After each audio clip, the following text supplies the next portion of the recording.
let's talk about Busta Rhymes and COVID, folks. Talk about some crazy comments. I got to break these things down for you and show you.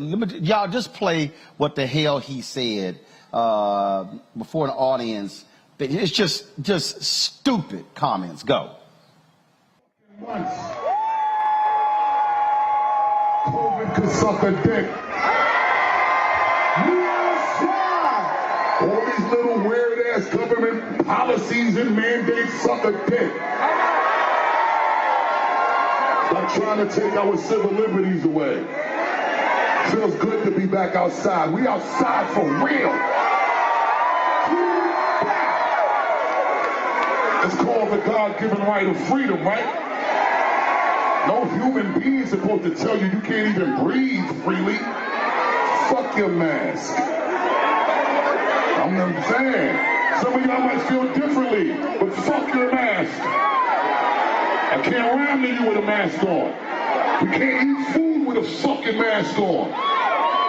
We can't even see each other smile with a mask on. Damn, yo, I come from a time where before I used to even want to holler at a chick, I used to have to do shit with my face to let her know that I'm into her. All of that energy gets blocked when your mask is on. Energy is important, and we are all conductors of fucking good energy. We also gotta be clear when a motherfucker trying to give you bad energy. You can tell from only the expression on their face. I want to see your face. Fuck your mask. Hey, yo.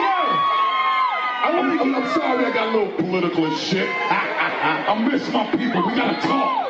We can party, but we gotta talk.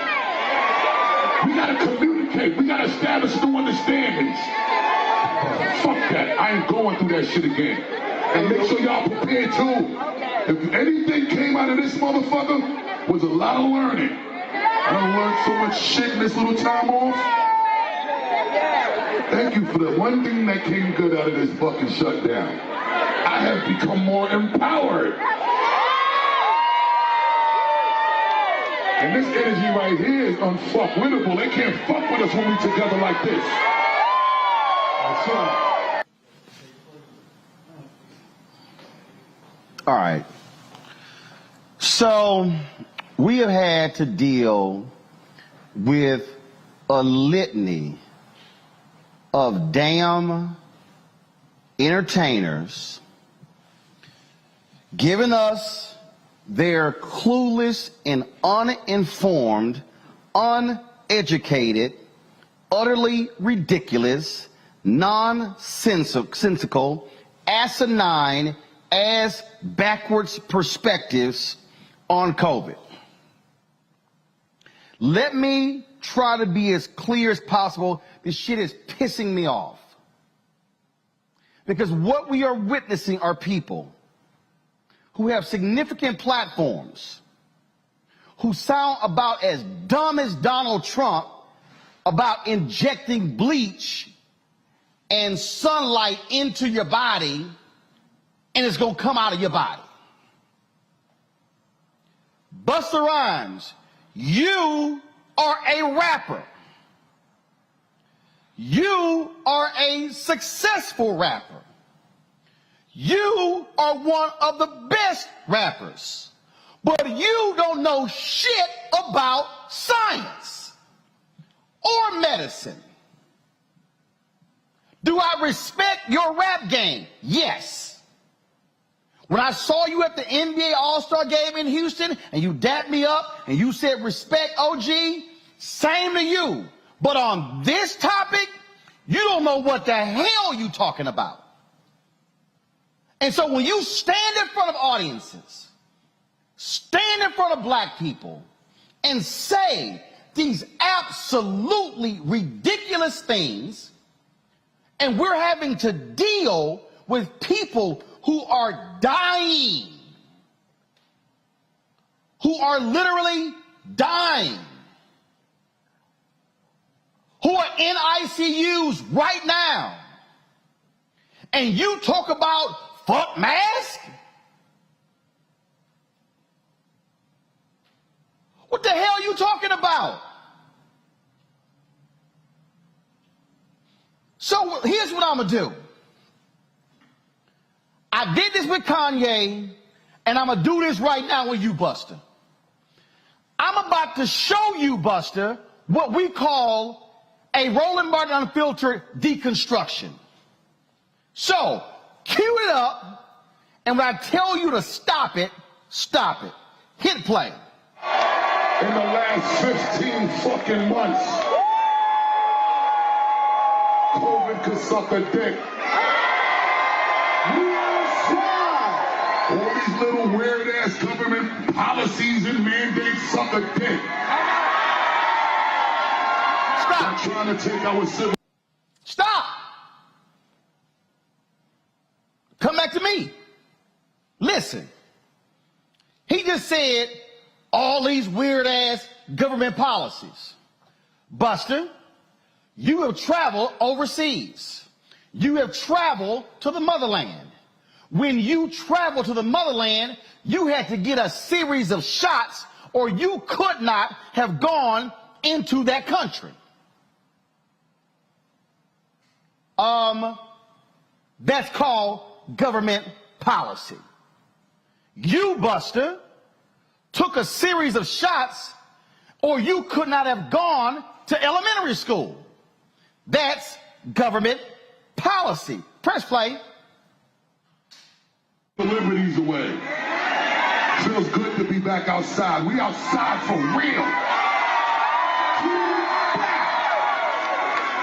It's called the God-given right of freedom, right? No human being is supposed to tell you can't. Now, it's called the God-given right of freedom. No human being can tell you this. That's a lie.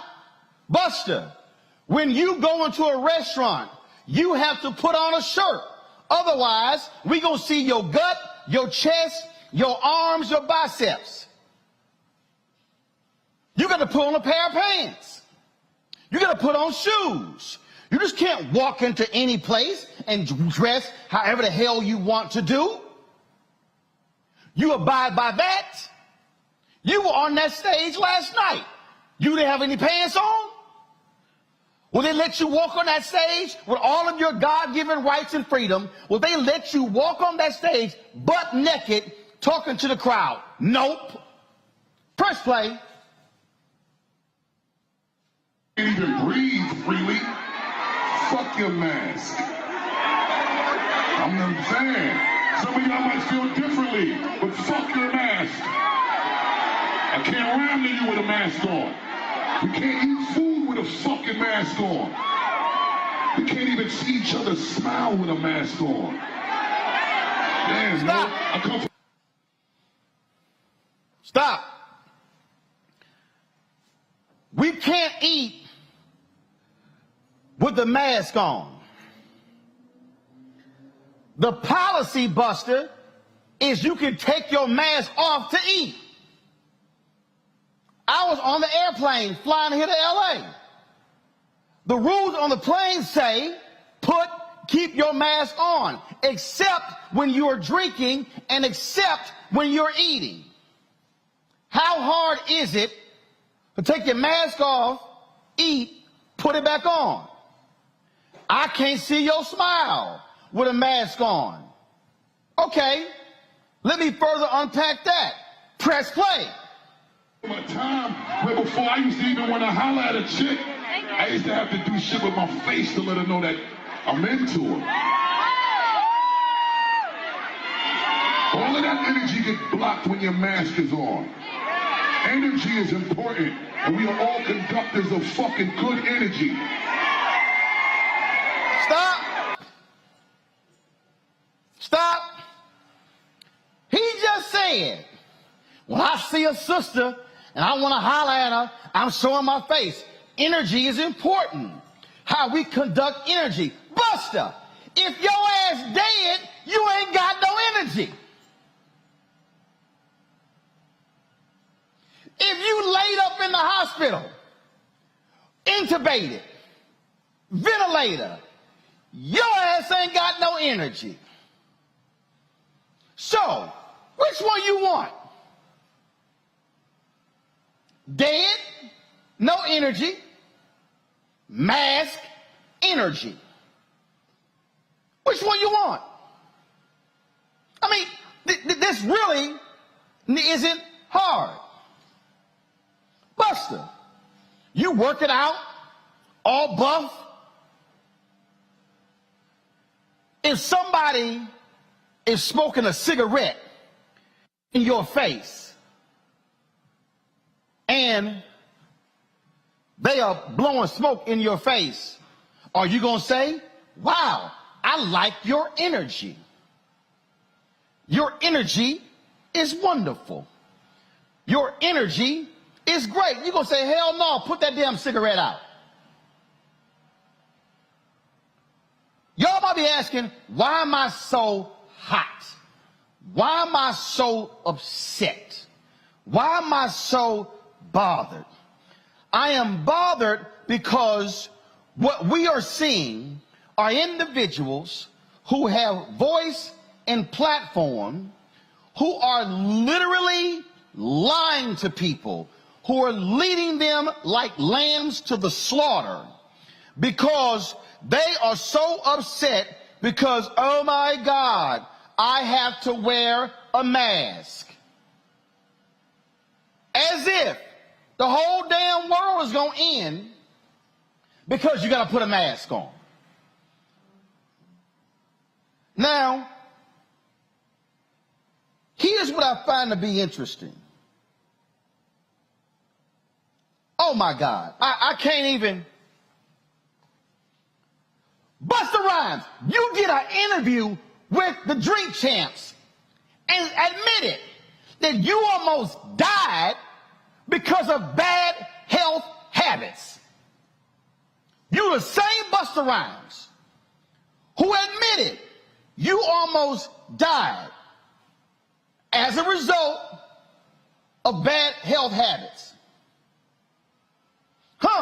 This was your quote. Quote, you kind of stopped giving a fuck about a few things. That's what you said. Quote, I just started drinking and smoking crazy, eating crazy, and I got out of shape really bad. According to this story, the rapper went from about 267 pounds to 340 pounds. Busta admitted it got to a point where he started to hear it revealing, I had, oh my God. Quote, I had breathing issues. I ended up on 2 blood pressure medicines. I wasn't really driven to do anything outside of what I had to do to take care of my family.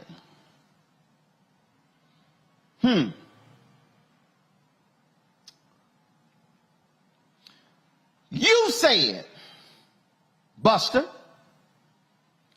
that your son had to pull you aside to discuss your bad healthy habits. Quote, my son was so scared of how he was going to hurt my feelings by having this conversation with me directly that he had to tell someone else to tell me. That shit fucked me up. I just felt like I was letting my son down. I felt like I was letting a lot of people down.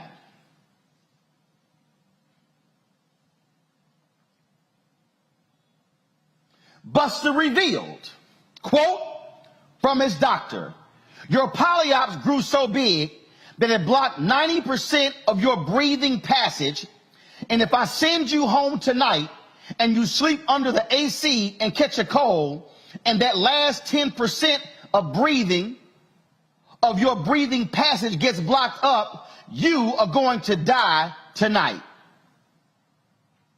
In that moment, Busta knew it was time to change his way and make his health a priority.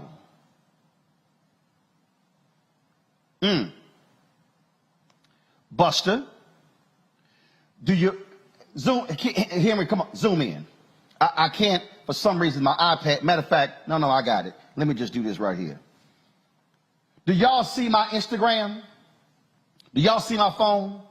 If you see my phone, switch to it. This is a post of Busta Rhymes from October 22nd, 2020. This is what it reads. Don't ever give up on yourself. Life begins right now. My dedication is different. I would never put out an album and not be in the best shape of my life. Respect myself too much, and I respect y'all too much.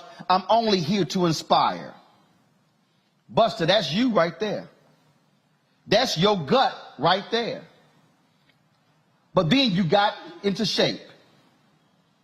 Now, Busta, I need you to explain to me, if you put that out pre-COVID, how in the hell are you then going to complain about wearing a mask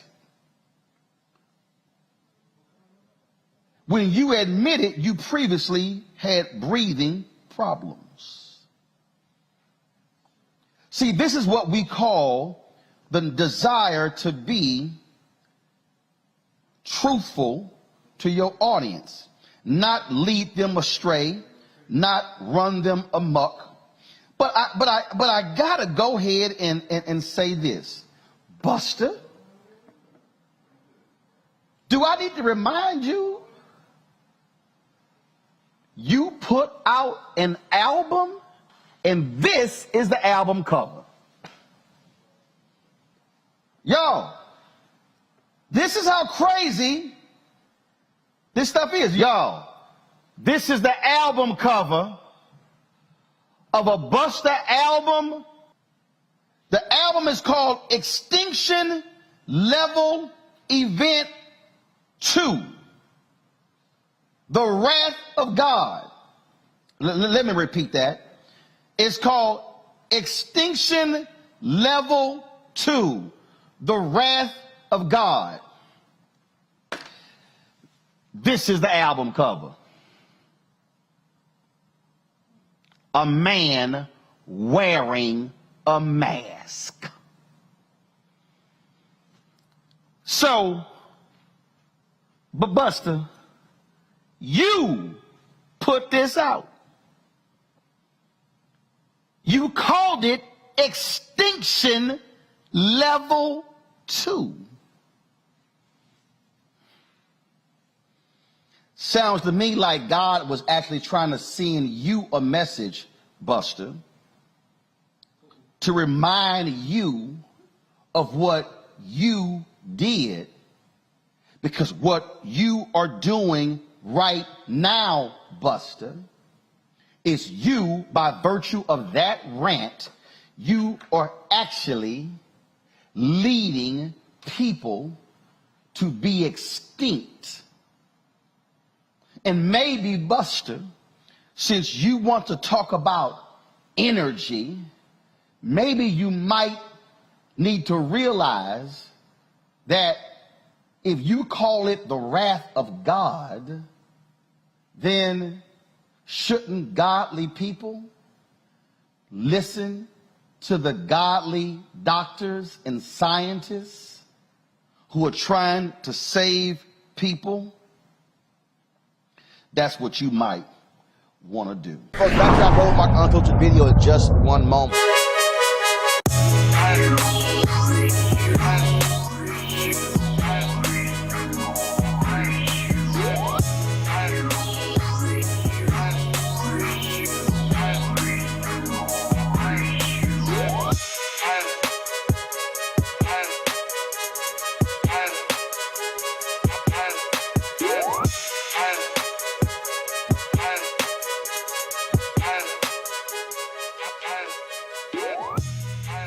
All right, folks, if you want to, get a couple of the products of Seek.com, black-owned company founded by Mary Spio. They have these amazing 360-degree headphones, tremendous sound. The bass is incredible. And so they also have their virtual reality headsets. You place your phone into it. You can see the VR content at seek.com, seek.com, or you can watch 360-degree videos. All you got to do is go to seek.com, use the promo code RMVIP21, RMVIP21, so you can actually get those products. And then when you purchase one of them, or both, those portion of the proceeds comes back to us here at Roland Martin Unfiltered. So we certainly thank Mary Spiel and Seek for being a partner with us here at Roland Martin Unfiltered. We could not get through this show without talking about the Pied Piper. Today marks day 7 of the R. Kelly trial. In a testimony, Tom Arnold, Kelly's former studio manager, testified that the singer docked his pay because he booked a male tour guide for Kelly and his girlfriend when they attended Disney World. Arnold told jurors that he finally got fed up with the singer's bizarre rules and quit in 2011, stating that Kelly always requested a female tour guide when on trips. The former employee added that the troubled singer would fine staffers for minor infractions, such as eating his donuts. R. Kelly is charged with 9 counts of racketeering in violations of the Federal Mann Act. The stories that we're hearing coming out of here, both Reese, Dr. Carr, the stories we're hearing coming out of this trial have been devastating, to say the least. This is a lot bigger than the Lifetime special that we saw, that everybody saw about R. Kelly. At this point, you're having people speak about in very grave detail about sexual deviance, about physical punishments, about basically being held captive, about the rules of people who they weren't allowed to contact, that they had to let R. Kelly know and get permission before they went to the bathroom, that they couldn't go outside without a male escort. We're hearing more and more details, gruesome details in many cases, coming out of this trial. What are your thoughts thus far with what you've seen and heard, Reese? First, I don't know if you know Faraji is still there, but I will say, I will say it's horrific, number one. And you know, one of the things that I really hate, to be honest, is the way that Aaliyah is being dragged into this. You know, yesterday was the anniversary of her passing, or no, I'm sorry, her birthday. And, you know, it's just, she's not here to defend herself. So it's just really horrific to hear her life being talked about in a way that, you know, she had completely moved on from that chapter in her life. But, you know, just because she's famous doesn't mean that her trauma or what she suffered from is any worse than anybody else. I mean, he's a predator. He is a predator, and, you know, he took advantage of people, not just sexually, but with his power. I mean, he could go to jail for labor violations, you know. I mean, he's just an all-around scumbag and piece of shit. And, you know, I don't see how anybody can watch what's happening here and listen to the stories that are just so, you know, plentiful, and still manage to defend him and still manage to come up with crazy notions that there's a conspiracy against him, and, oh, why you know, why are you going after Black men, you know, and where's Harvey Weinstein and this, that, and the other.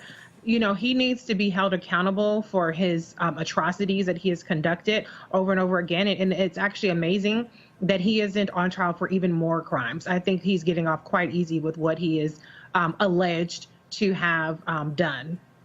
Faraji, I'm going to get you in here before we have to move on to our next story. What are your thoughts on the most recent developments in the R. Kelly trial? First, I appreciate you, Reese, for making that, for bringing that to the light about Aaliyah. I think that it's interesting that the prosecutors decided to use her story, and I mean, I'm glad that they used her story, because so many of us probably were still in the dark about really how deep that rabbit hole goes in terms of, you know, him starting to even look at Aaliyah at the age of 12, and then having sexual, you know, relationships with her, you know, shortly thereafter. Then the whole scare about him getting pregnant, and then leading to the fake, the fake documents and the whole nine about, you know, her age.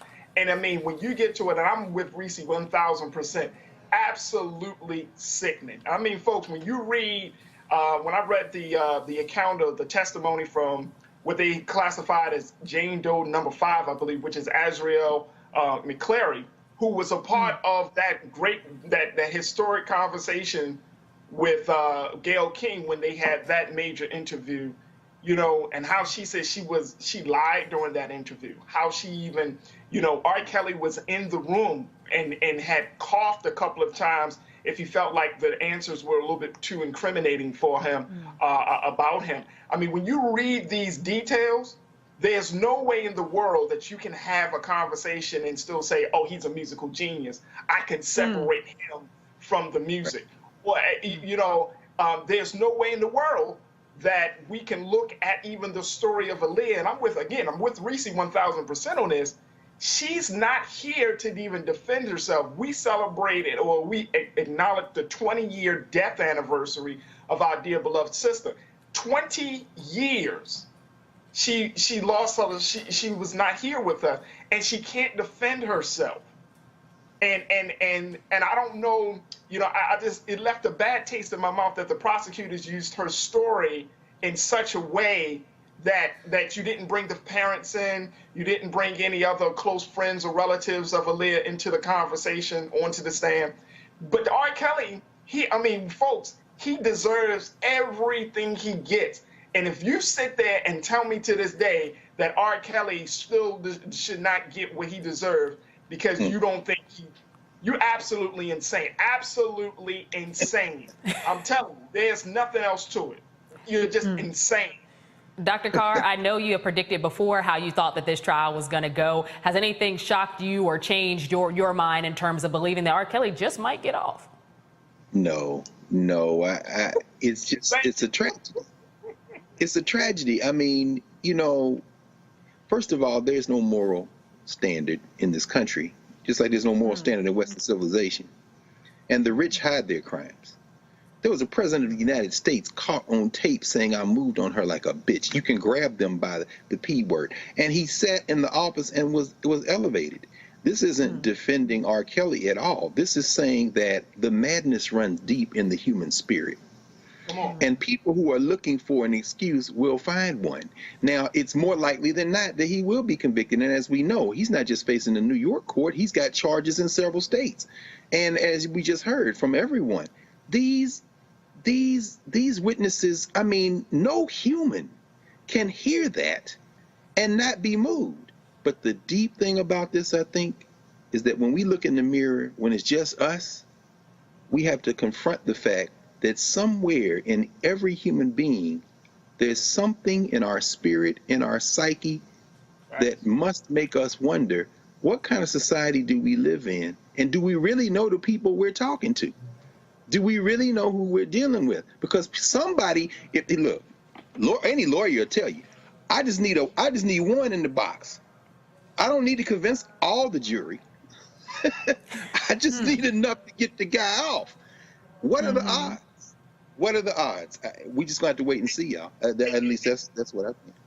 Hey, Doc, can we also just, and Reese, I love to get your thoughts on this. People have been saying, look at the parents, that the parents are to blame. But I don't think you can blame the parents necessarily. And I get it, but I understand it's easy to, quote unquote, blame the parents for wanting to, your daughter to be associated with this man. But I don't know. It's hard, and I would love to get, I know that there's a lot of conversation that we should blame the parents. We should charge the parents. We should punish the parents because they put their daughters in that position. Now, Faraji, we had to ask Amisha. R. Kelly put their daughters in that position. And I think that it's very frustrating to see in any case where there is molestation, where there is rape, where there is sexual violence of any kind, parents get blamed for that. Because at the end of the day, this was a grown man making adult decisions. And the adult decisions he made was to prey on middle school kids and to prey on early high school kids. This was a guy who literally parked his car outside of middle schools and waited for young girls to come out. This was a guy who went to the very well-known hangouts of teens in the city and would try to entice girls. He would buy them clothes. He would buy them shoes. He would tell them that he could make them into superstars. He could make them into Aaliyah. He made dozens upon dozens of promises to these young girls. And then, like many people who are manipulative, like many people who are abusers, he abused them. He scared them to death. He segmented them from their family and friends. And at the end of the day, they were stuck in basically a torture chamber of sorts for years. I think that the only person that we can honestly blame here and put a lot of the blame on, it lands squarely on R. Kelly. Now, if we want to look at some other people, look at the people around him who made it happen. The people who were his transport staff, the people who bought plane tickets for these young girls, the people who ensured that R. Kelly's no read and tell would be able to create fake IDs and a whole bunch of other things for these young children, because that's what happened. He didn't do this solo. He had a whole team of people who made it possible. That's right. And that's what makes it satanic. That really, I mean, that's what makes it satanic. You had grown-ass men and some women who allowed this to happen. And we know it. We hear the stories, and we see those level of enablers. And and I'm going to just tell you honestly, it's 2021. If you find a consciousness in 2021 after years of this, and you finally say, I had to say something on the stand, man, get the hell out of my damn face, man. Like, you finally had a damn heart. No, they finally tried to not get massive charges, is what they did. Right. Folks, back to our Roland Martin Unfiltered video in just one moment. Football bans and one of the best fan experiences in the country. The Cricket MEAC SWAC Challenge kickoff returns to Atlanta on August 28th, along with special guests, College Game Day. Then Alcorn State takes on North Carolina Central with conference bragging rights on the line. Center Park Stadium is the place to be on August 28th. Come tailgate all day before enjoying a primetime matchup on the gridiron. You don't want to miss this. Check out MEACSWACChallenge.com for more information. And of course, folks, join Roland Martin Unfiltered in Atlanta Friday and Saturday for the SWAC MEAC Challenge. Friday, we'll be broadcasting live the Atlanta Braves baseball game. We'll be hearing from the commissioners of the SWAC and MEAC, plus school presidents and other great guests. On Saturday, we'll be from the Coca-Cola fan zone at the stadium where the game is taking place. We'll be broadcasting live. Some great things going on. Tigger's going to be spinning. They got some chefs out there with the Coca-Cola kitchen. We're going to have some phenomenal stuff for you. Plus, we'll be live streaming the halftime show and the concert after the game. Check out Roland Martin Unfiltered on Friday and Saturday. And we thanks all of this in partnership with Coca-Cola, the SWAC MEAC Challenge. We'll see y'all there. The House just passed the John Lewis Voting Act. It was a vote of 219 to 212. Not a single Republican actually voted for this. This obviously is important. The issue we still have, though, is what happens in the United States Senate. Mustafa, voting rights advocates have been pushing for this issue, but the bottom line still is if you do not get Arizona Senator Kristen Sinema as well as Senator Joe Manchin of West Virginia off of their butts to end the filibuster, it's a bill that passes in the House but goes nowhere in the Senate. That's the fight that we still have, is to hold these folks accountable. I mean, if you're a Democrat, act like a Democrat. If you don't want to be a Democrat, switch parties and let people know exactly who you are and what you stand for and which policies that you're going to get behind. This is so incredibly important. I mean, we know the sacrifices that John gave throughout his life, and also pushing to make sure that folks actually have the opportunity to be able to vote in a fair and equitable process. And this helps to restore, some of the things that have been stripped away by the Supreme Court case. But as we get to the Senate, that's why, folks, you got to use your power. You got to pick up the phone. You got to call. And when you see folks that are actually up there that are rallying and getting arrested, if you have the ability to show up, then you got to show up, because this is so critically important. Because if we don't make sure that this gets passed and the For the People Act, then all the things that we continue to fight for are actually in dire straits. So I'm glad that the House did this. You saw, as you said, Roland, that no Republicans supported this. That in itself sends a very clear message about where they are. But the fight now is in the Senate. Lauren, what actually is this bill? Does it have any teeth? Yeah, it's a $3.5 trillion bill that has some climate change money in there. It's got health care. It's got no, Lauren, that's the infrastructure bill. I'm talking about the John Lewis voting bill. Yeah, John Lewis bill. Sorry, sure. Pre-clearance. It basically has pre-clearance in there. And frankly, I was wanting Nancy Pelosi to throw that bill out there and have these people, these 8 so-called moderates, explain why they would be blocking that. Because if you're a member of the Democratic Party, this is the whole ball game. As so many of your other guests have said, voting rights activists have said a million times, if you don't fix the voting system in the country, the Democratic Party is in huge trouble. We have the Republicans changing the law to make it harder to vote. So the John Lewis bill effectively restores preclearance and fixes what John Roberts broke in 2013. So why you would be fooling around with a bill that would interfere with that, I have absolutely no idea, particularly if you're a member of the Democratic Party. That made no sense whatsoever. Just that piece in there, to say nothing of the infrastructure money and everything else that's in there. So yeah, that bill fixes what the Supreme Court did. Effectively, it forces states to who have had a history of effectively, making it harder for people to vote. It basically restores preclearance, and that without that, everything that was worked on in the 1960s is sort of moot, frankly. But I guess, we can't complain because I guess, we just saw a huge victory for the president today. But at the same time, they do have to step it up, their arguments for voting rights, because I really think that to say that this is a pivotal moment with regard to voting and the party, the Democratic Party in particular, and Donald Trump coming back into power possibly if the Republicans get what they want through effectively fooling around with the voting system and in some cases, I think, cheating. I mean, when you're installing things into law that would make it possible for some local official to decide an election, what do you think that they're planning to do? This sort of reminds me, too, that Jane Mayer recently wrote a piece in the New Yorker on what is funding all of these efforts against voting rights, which was an extremely frightening piece, quite frankly. And the Republicans are laser focused on making it harder to vote. And frankly, I think they're laser focused on gaming and creating a system where they can cheat and steal an election. And if you're not awake to that by this point, I don't know what's going on. Unless Manchin and Sinema are going to switch parties, which Mustafa just referenced, I don't understand what they're thinking as this bill goes toward the Senate. This the thing here, Teresa, that cracks me up. So this here is a graphic that Texas Lieutenant Governor Dan Patrick put out about their BS voter integrity bill. Go to my iPad, please. He just put this out. Election integrity bill, easy to vote, hard to cheat. Your employer must give you time off to go vote. If the polls close and you're in line, you will still be allowed to vote. You can do that right now, y'all.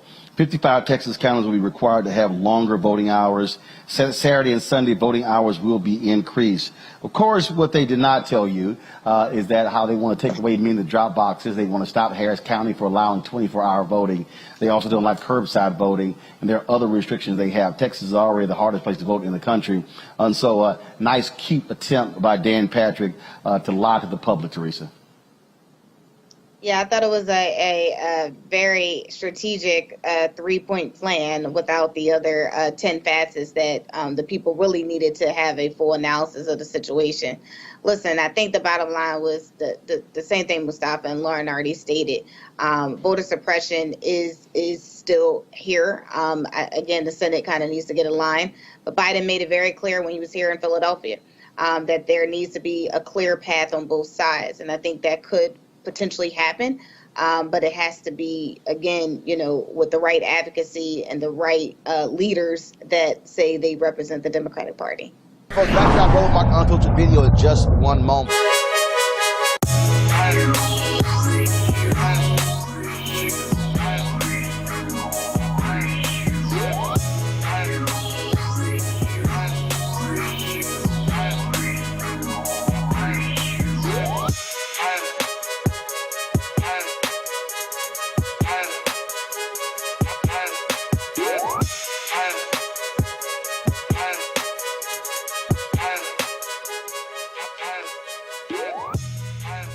All right, folks, if you want to get a couple of the products of Seek.com, black-owned company founded by Mary Spio.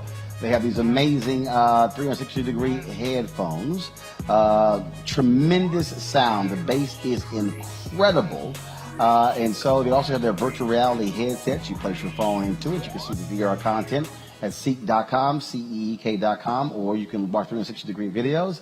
All you got to do is go to seek.com, use the promo code RMVIP21, RMVIP21, so you can actually get those products. And then when you purchase one of them, or both, those portion of the proceeds comes back to us here at Roland Martin Unfiltered. So we certainly thank Mary Spiel and Seek for being a partner with us here at Roland Martin Unfiltered. Let's go to Miami, where the white Miami man who brandished a gun at a teen during the Black Lives Matter protest is asserting the Stand Your Ground laws justify his actions. Mark Bartlett faces 5 charges of carrying a concealed weapon, 3 counts of aggravated assault with prejudice, and improper exhibition of a firearm for the 2019 incident. The protesters flooded the streets, and Bartlett got out of his car with his gun to confront the teens. Watch this. Don't touch me, touch me, you bunch of thugs! Fuck you, bitch! Fucking white ass. Get the whoa! Who did? That guy in the red? Yeah, right behind this guy. You ran over my foot! Piece of shit! You fucking losers! You ran over my foot! Fucking stupid niggas. You guys keep moving. Fucking dumbass fucking niggas. And this guy right now. Y'all gonna be on the news. Y'all gonna make the news. That's fine. All right. Fucking idiots. Y'all stupid niggas. Listen, you stupid niggers. Put that gun to my head, bitch.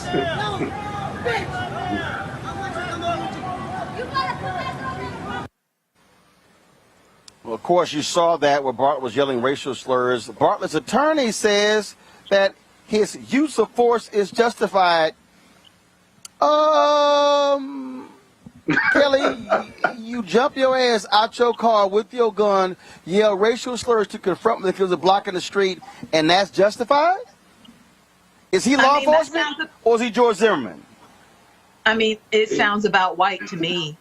You know, none of that was justified. Absolutely none of that was justified. The fact that he felt, you know, emboldened enough to get out of his car and act like he owned whatever ground that young man was standing on to tell him what to do. I mean, it's the caucasity for me, but it's also expected from racists who don't know their place in society, which is to basically mind your own business and keep it pushing. This was a peaceful protest. They were completely within the right to protest that day. What he did not have the right to do is what he did, which is why he's on trial right now. But this is by no means a stand your ground law. There was no castle around him that he owned. There was nothing around him that he needed to defend. He was the aggressor, and he should be treated as such under the law. Brianna. Yeah, it's ridiculous. And I mean, honestly, it's like I said, it's Florida. And so this problem happens over and over in Florida. I'm very familiar with Brickell. I actually was in the area during that time, and I don't know how he would get passed in this case, especially because of, you know, the racial epithets he was, you know, spewing. But the issue though is the so-called stand your ground law in Florida. We've seen time and time again vigilantes being the judge, jury, and executioner. And so, like, you know, there's been from Trayvon Martin, from Marquise McLaughlin, there's been so many issues, and they've gone away with stand your ground. And, you know, stand your ground has no place in a civilized society. And, you know, as Kelly said, that he wasn't protecting his castle, even though in Florida that's not a criteria you need to defend your stand ground. But it allows anyone to feel who feels afraid, which he shouldn't have felt afraid. They got out the car to murder and label it self-defense, to roll over someone's foot because they were in the way, and she had to go pick up the kids from soccer. And it was just, you know, it bothered her and frustrated her because it took away her time. But I mean, the reason they were protesting is because the injustices on their lives, and and that was such an inconvenience for her to even have to think about as a white person what we're going through as Black people. And so it's the stand your ground law disproportionately is used against people of color. And we really have to change it. And it's that hopefully, you know, they take this case and do the right thing. Yeah, it's awful. And I don't think that you can use the stand your ground law. Scott, this. I didn't realize, Scott, you can just jump your ass out anytime you want to and wave your gun at people because they're protesting. Didn't realize that was part of the stand your ground law. It really isn't. And so, you know me, I love to analyze these videos, right? So who's driving the narrative, if you will? And the individuals in the Range Rover, whether they were white Americans or white Cubans, who's driving that narrative? The woman got out of the car and went to argue to try to get them to move. No one touched her. You will see the second individual next to the guy on the bike who stepped in front of her, and the guy in the red was trying to move away from her, and then she accuses him of running over her foot. Well, he wasn't riding his bike. If anything, the tire touched her. That's the first thing. Second of all, after the argument ensued, no one ever touched her. There were words exchanged, but at no time was she under any threat.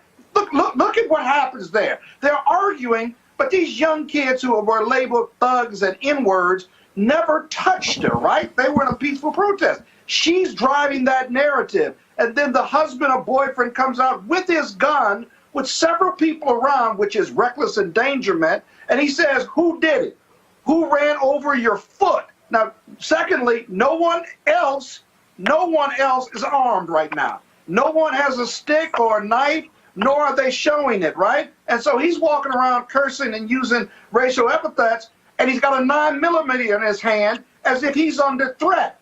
Well, he's not under threat. His white privilege is telling him he's got to do something to protect his girlfriend, but he's never attacked either, right? So I'm standing my ground, and I saw where the lawyer argued that there were these young toughs around and they were banging on cars and they were scaring people. That's not what this video was about at all. This was a very personal video because they wanted to drive down the street and the protesters were blocking the street.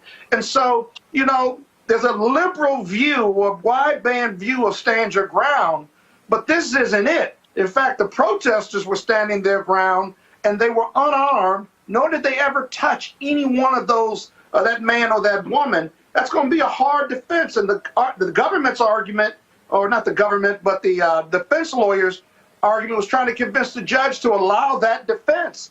And it's certainly, it's going to be up to the court as to whether he allows it. But I think it doesn't qualify for stand your ground at all, especially in this public place. Unfiltered video in just one moment. Football bands and one of the best fan experiences in the country. The Cricket BX SWAC Challenge kickoff returns to Atlanta on August 28th, along with special guests, College Game Day. Then Alcorn State takes on North Carolina Central with conference bragging rights on the line. Center Park Stadium is the place to be on August 28th. Come tailgate all day before enjoying a primetime matchup on the gridiron. You don't want to miss this. Check out MEACSWACChallenge.com for more information. And, of course, folks, join Roland Unfiltered in Atlanta Friday and Saturday for the SWAC MEAC Challenge. Friday, we'll be broadcasting live from the Atlanta Braves baseball game. We'll be hearing from the commissioners of the SWAC and MEAC, plus school presidents and other great guests. On Saturday, we'll be from the Coca-Cola fan zone at the stadium where the game is taking place. We'll be broadcasting live. Some great things going on. Tigger's going to be spinning. They got some chefs out there with the Coca-Cola kitchen. We're going to have some phenomenal stuff for you. Plus, we'll be live streaming the halftime show and the concert after the game. Check out Roland Martin Unfiltered on Friday and Saturday. And we thanks all of this in partnership with Coca-Cola, the SWAC MEAC Challenge. We'll see y'all there. Let's talk about this story out of New Orleans, where a newly released video shows a Louisiana state trooper brutally beating a black man weeks after another black man died in state police custody. This footage shows the trooper pummeling the black motorist 18 times with a flashlight.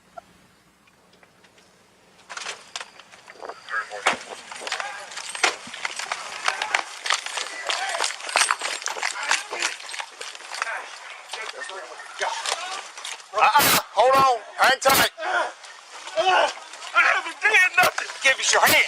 Give me your fucking hand. Give me your fucking hand. Give me your hand. Give me I'm resisting. I'm not resisting. Give me your hand. Give me your fucking hand. I want your back. I ain't messing with you. Give him your fucking hand. Give me your hand. Okay. Hold up. I want your back. Got it. Come on, man. Come on down. Hey, you damn right you want to fuck up. Shut the fuck up. I'm bleeding. They hit me in the hand with a flashlight. I haven't done nothing, man. Well, fighting us ain't gonna help you, bud. I'm not fighting you. You are. You fight me. You ain't listening. I'm on dialysis, man. You hurt me. You hurt me. I don't have the...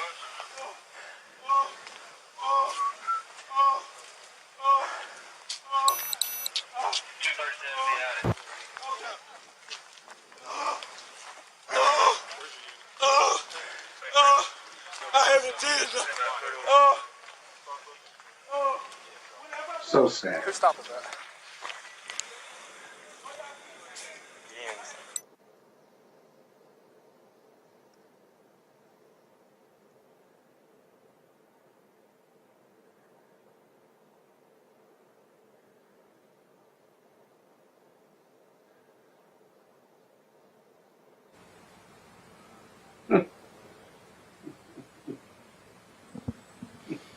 Now, folks, Associated Press obtained the video in 2019. The Louisiana State Police actually tried to keep it a secret of the encounter. It left Aaron Larry Bowman with a broken jaw, broken ribs, and other injuries. It came less than 3 weeks after troopers punched, stunned, and dragged another black man, Ronald Green, before he died in custody. Remember, they said Green died in a traffic accident. Federal prosecutors are examining both cases in a widening investigation into police brutality and potential cover-ups. And that right there, Scott, is the big issue. It's the cover-up, how the Louisiana State Patrol tried to keep it a secret.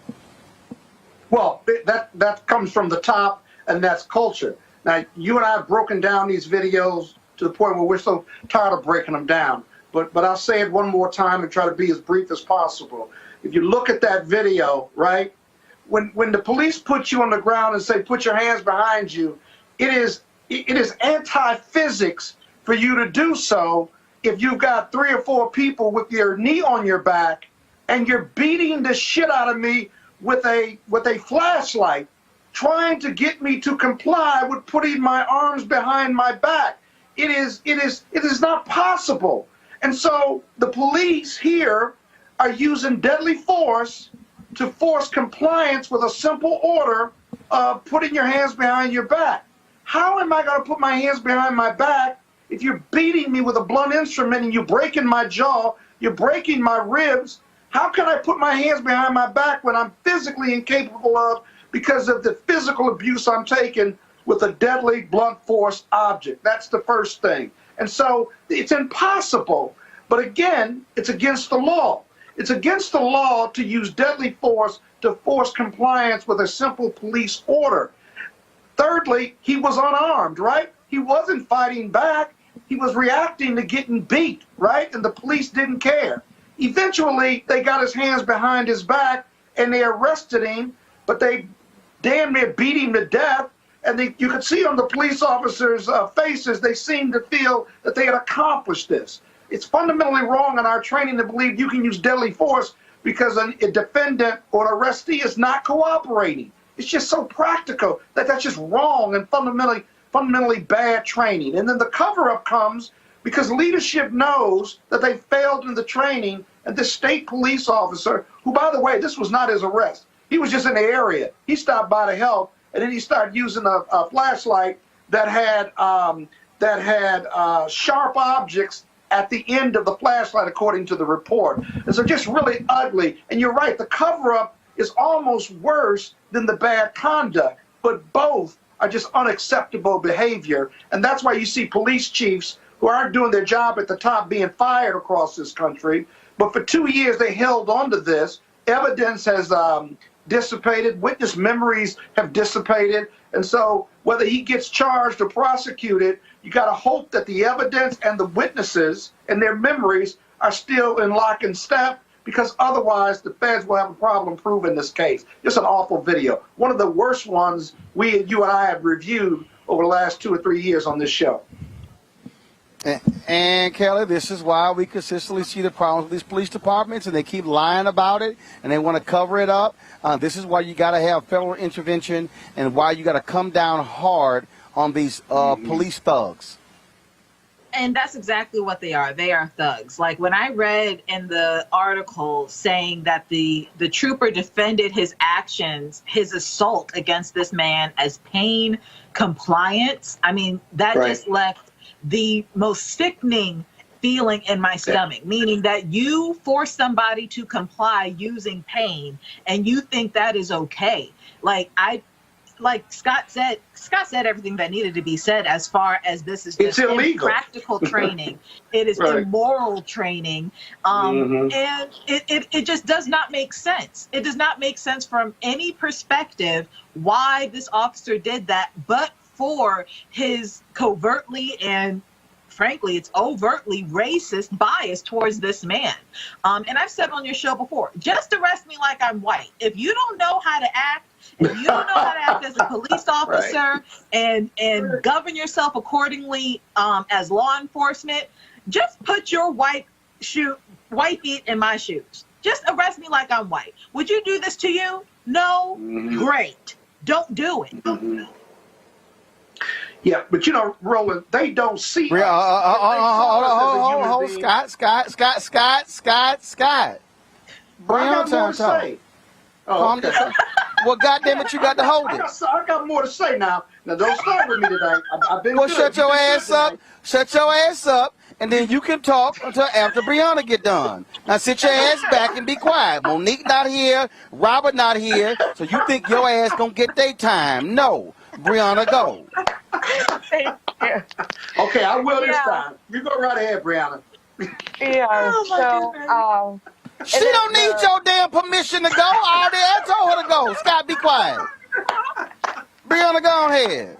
Thank you for that humor, because that video was very, very sad. And we've had these conversations previously before, and they keep going on and on and on.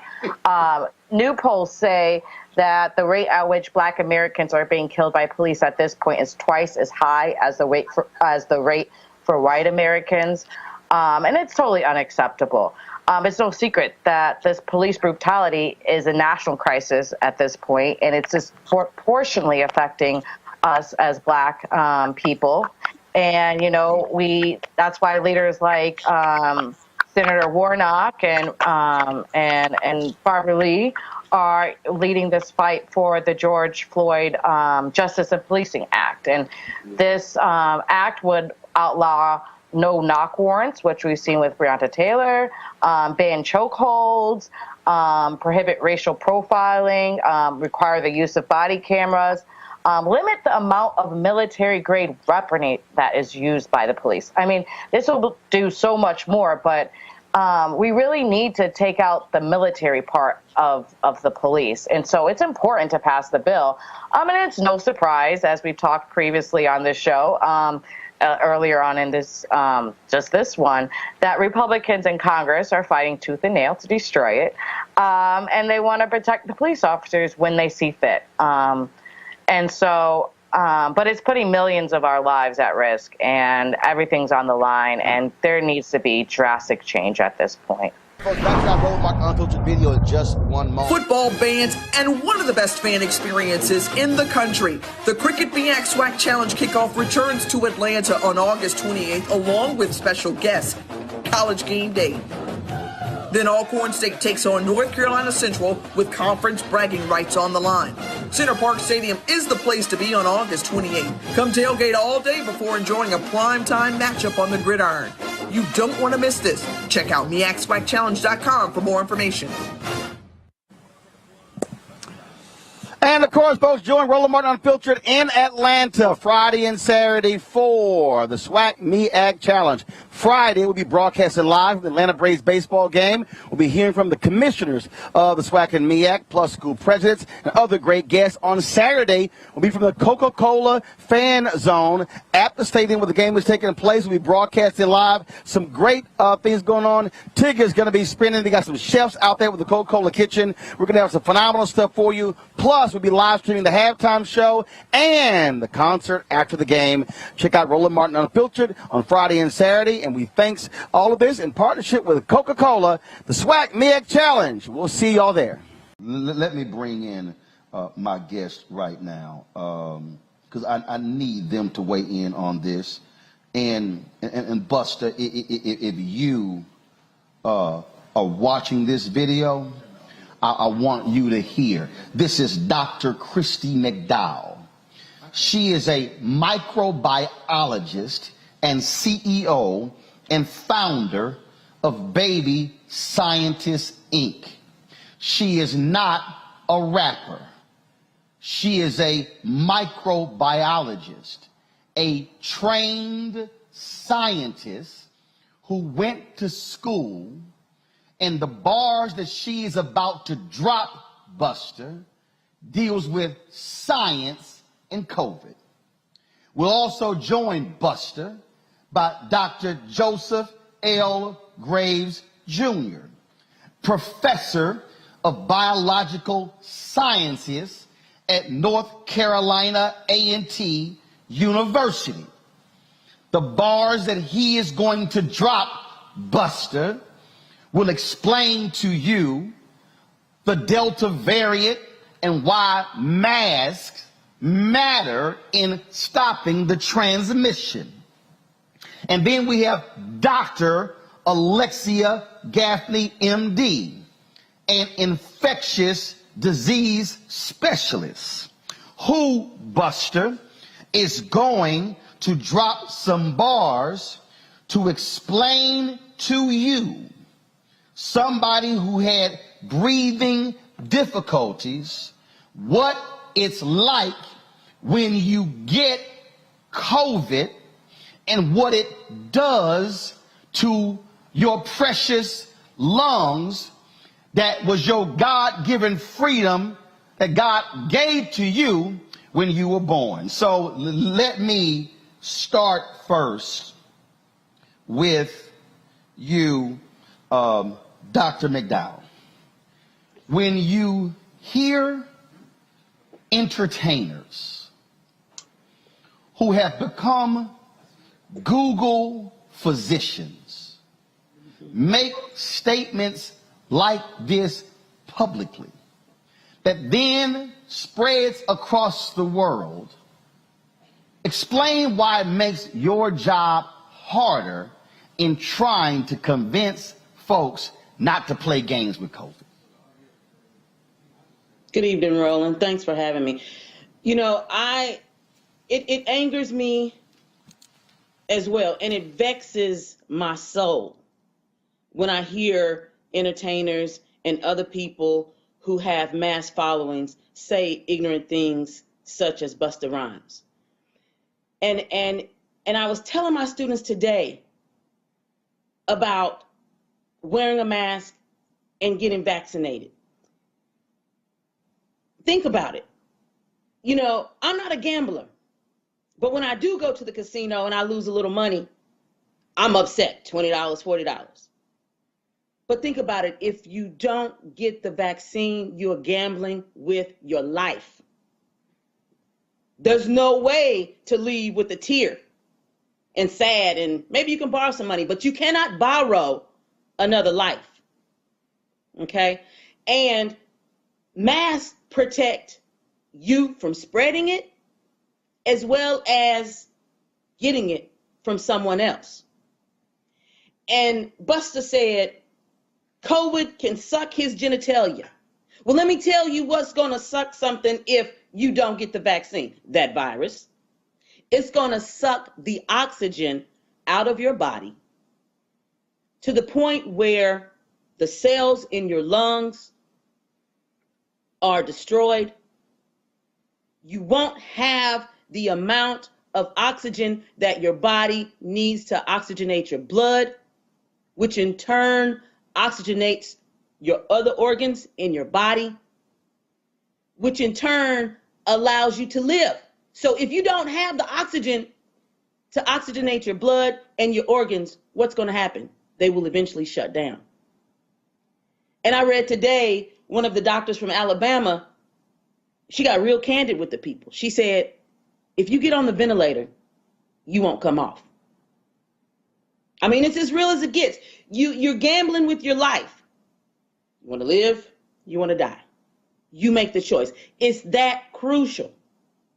It's that crucial. And it really angers me when I hear these Google scientists out here spitting this verbiage that is not correct. And like I told my students today, stay in your lane. If your lane is rapping, be the best rapper. If your lane is science, stay in the lane of science.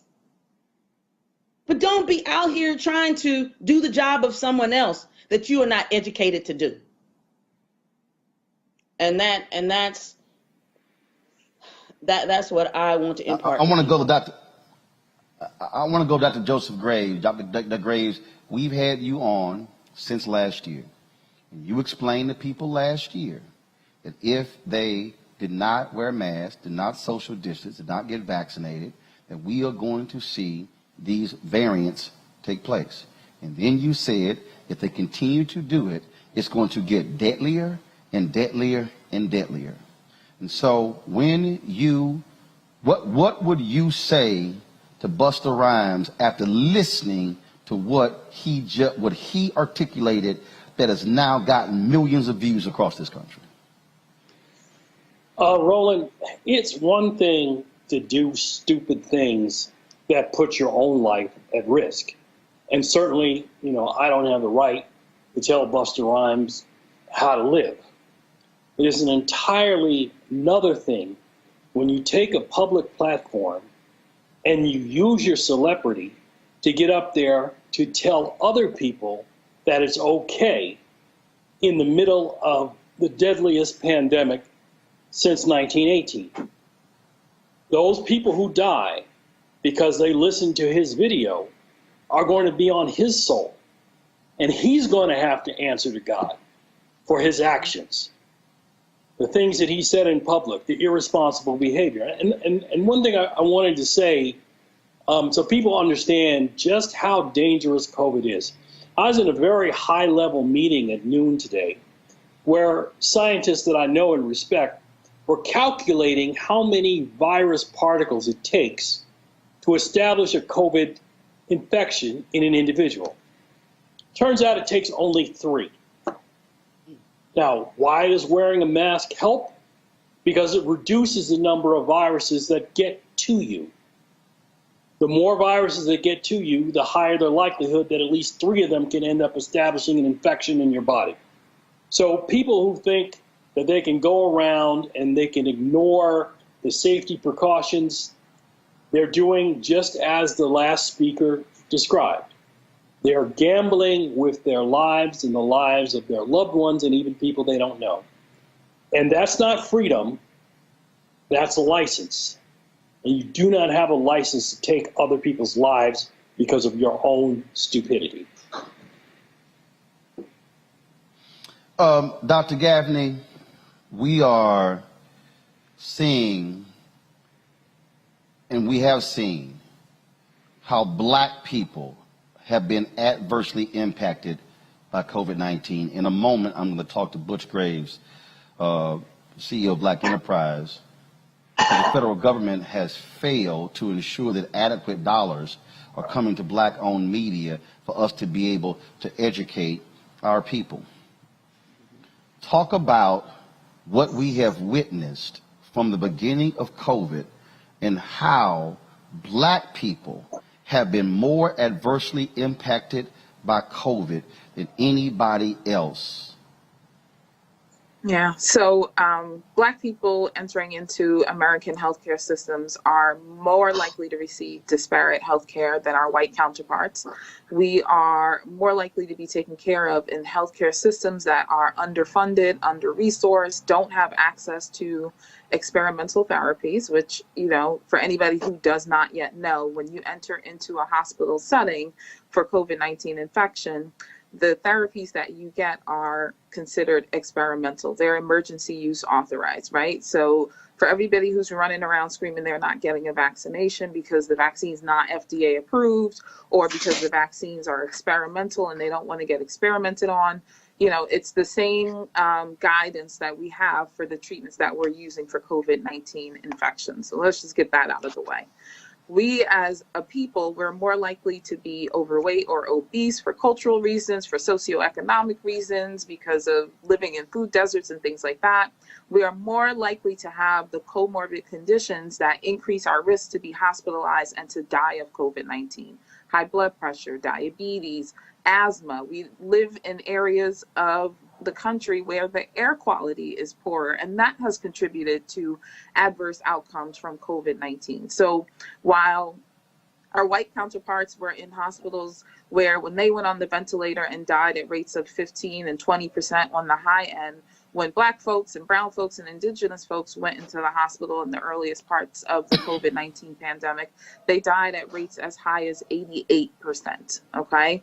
And so I say it all the time, I use me as an example. I, as a woman in a Black body, have zero interest in getting infected with COVID-19, going in the hospital and expecting the people there who are going to give me biased care, who's going to give me disparate care, who may not fight like hell to keep my Black ass alive. I'm not placing myself in their hands and hoping that I come out on the other side of it alive. You know, I've seen what it looks like for someone who's hospitalized on a ventilator for 30 days, 60 days, 90 days, things that we would never ever consider doing in the past to keep somebody alive, and they come out paralyzed, they come out with loss of organ functions, come out with, you know, cognitive dysfunction, inability to think, inability to breathe on oxygen, inability to work. And yet we will go out into the world and, you know, jump outside of our lanes, as was said, speak about things we have no idea about, and not respect the consequences of these decisions and these lies that we're spreading. Black folks cannot afford to be a part of this whole anti-vax conversation and this anti-mask BS. We want cake, we want ice cream, we want sprinkles, we want whipped cream, we want a cherry on top. And the reality is we can't have all of that. Under the best of circumstances, we're still going to die more than our white counterparts. So we have to do everything possible to protect ourselves. So if you don't want to wear a mask, maybe you should stay home. If you don't want to get a vaccine, then maybe you should keep a mask on and stay home. But we can't be in a position where we're telling people, don't wear a mask, come out, be in the crowd, eat at the restaurant, smile at the cute chick, and spread some COVID virus and not worry about the consequences. Because running around with no mask, unvaccinated, doing what we want to do is the equivalent of putting a blindfold on, taking a loaded gun, and just aiming. And at some point, you're just going to hit somebody. And we have, like you said, we have to live with the consequences of the things that we said. We have to live with the consequences of our actions. And the stakes are incredibly high. Life is on the line, and Black folks and brown folks and indigenous folks are going to be more disproportionately impacted by this in the short term and in the long term. And then we're kidding ourselves if we think we can play the same games that our privileged counterparts get to play. We just can't. Folks, this is if y'all see my iPad, go ahead and go to it. Kelly Reinke posted this today. This is what she said. On the left, fitness coach Bill Phillips pre-COVID.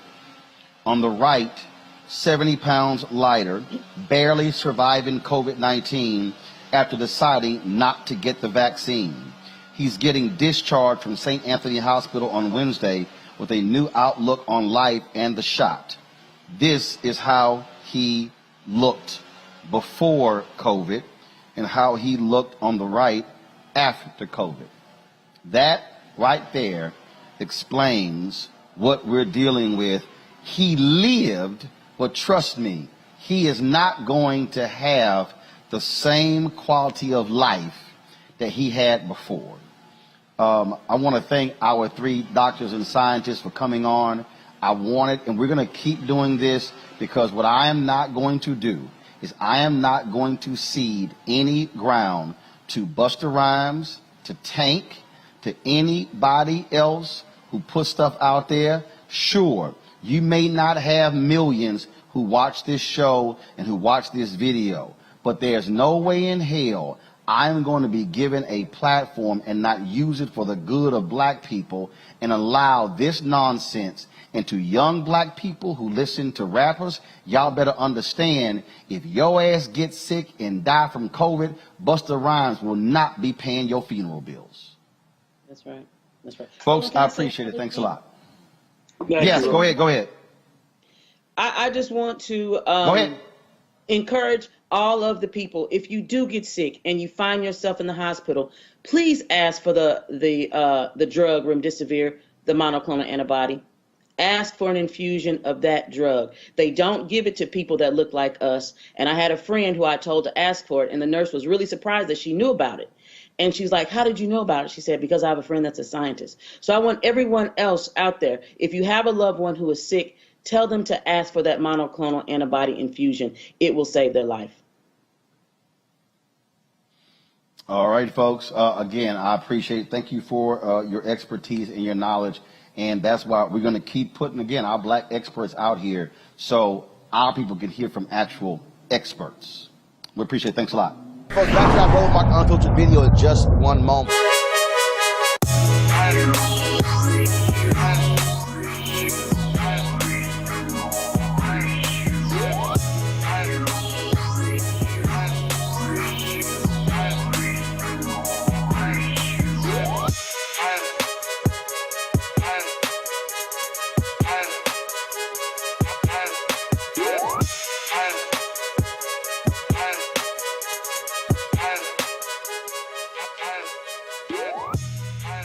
All right, folks, if you want to,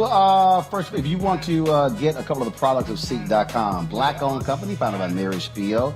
They have these amazing 360-degree headphones, tremendous sound. The bass is incredible. And so they also have their virtual reality headsets. You place your phone into it. You can see the VR content at Seek.com, CEEK.com, or you can watch 360-degree videos. All you got to do is go to Seek.com, use the promo code RMVIP21, RMVIP21. You can actually get those products. And then when you purchase one of them, or both, those portion of the proceeds comes back to us here at Roland Martin Unfiltered. So we certainly thank Mary Spio and Seek for being a partner with us here at Roland Martin Unfiltered.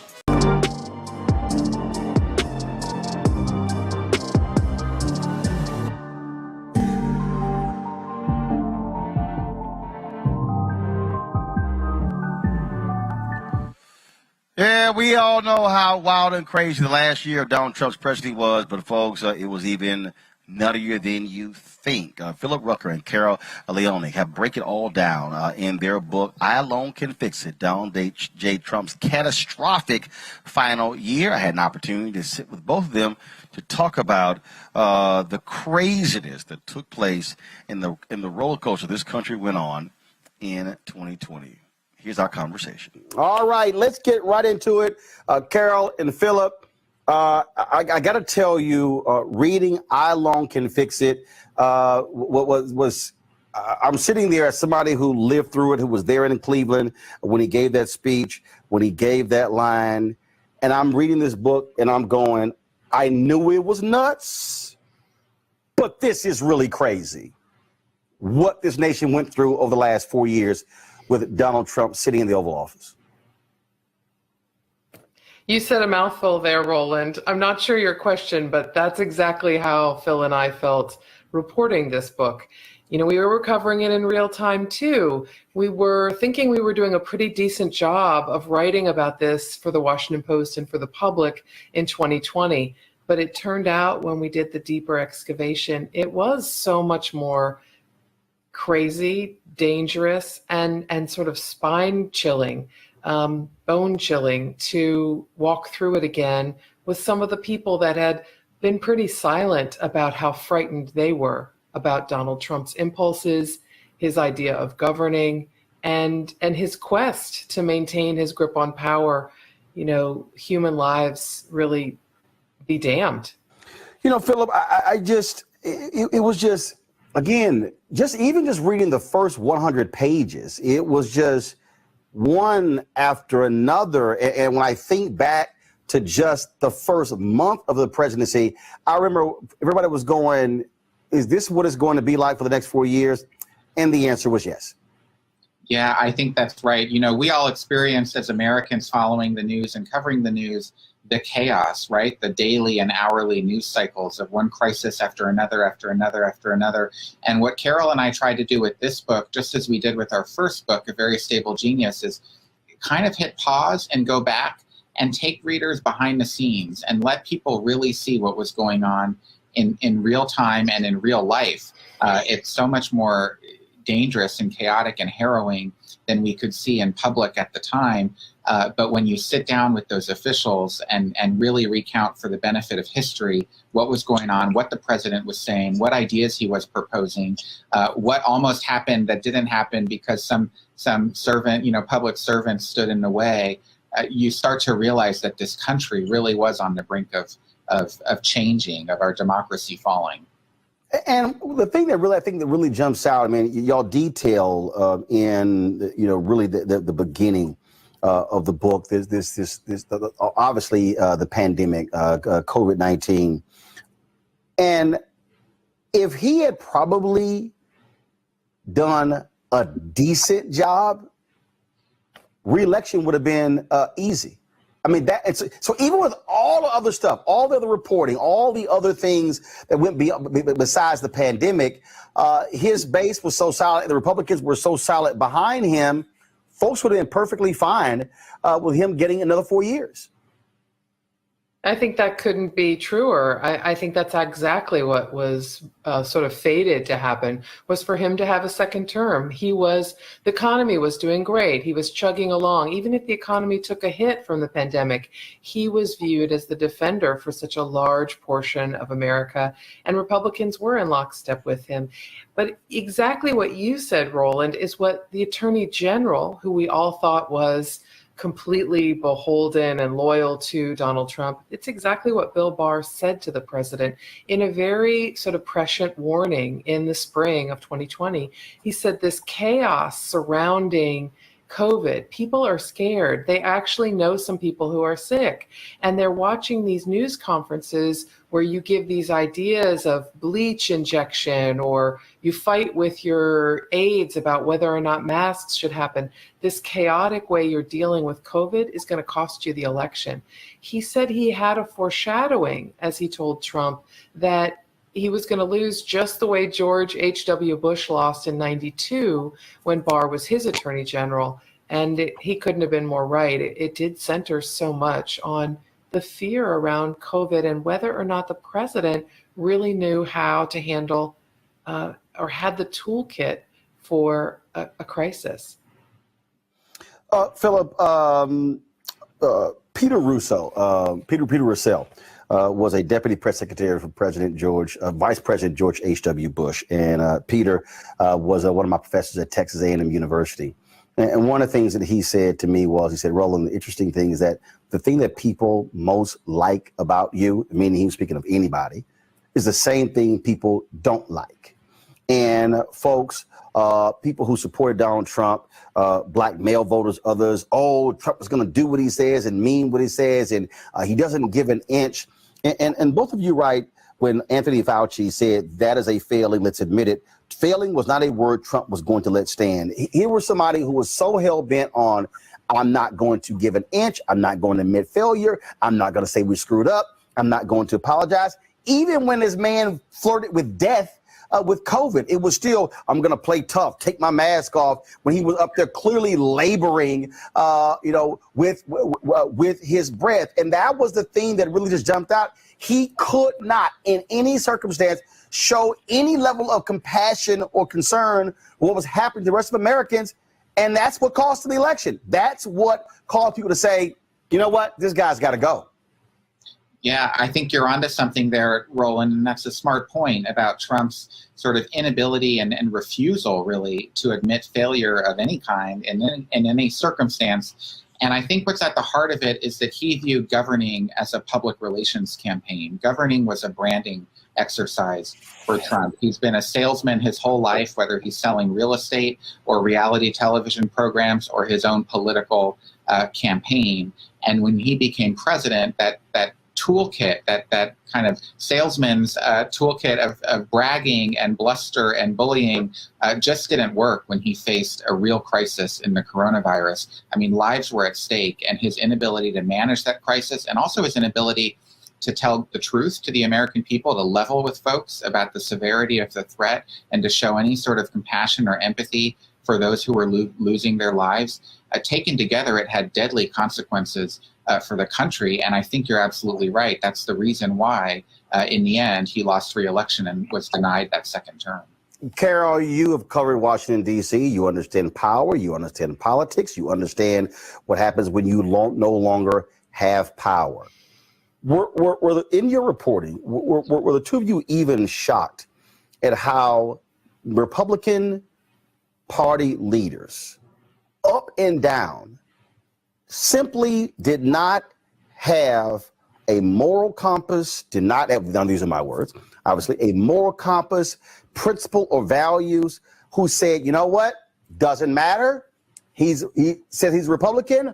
We're going to go along with it. I think about that New York piece, New Yorker magazine piece of James Baker in September, and where his whole deal is, I'm a Republican, and so, hey, yeah, these things bother me, but I'm going to support, that's who's in power. They didn't care. They just didn't care. It was hey, he was a means to an end. He was a means to being in control. Well, you're absolutely right about two pieces there that are so fascinating. I mean, it's not the job of a reporter like myself or Phil to talk about people's moral compasses, but I'll say this on those 2 points you sound out. One, in many ways, Donald Trump kind of blew through the guardrails, blew through the norms of Washington.